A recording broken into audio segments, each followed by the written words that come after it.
बेटे, तुम्हारी रगों में ना किसी अच्छे खानदान का खून है और तुम्हारी तरबियत किसी बहुत अच्छी माँ ने की है। ठीक करे मासी,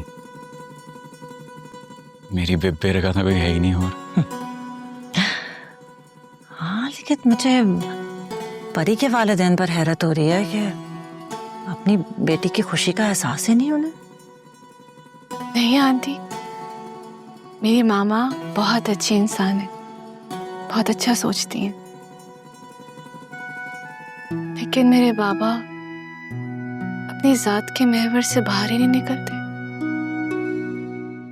कौन है तुम्हारे बाबा?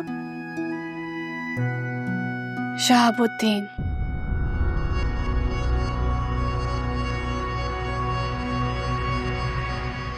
शहाबुद्दीन?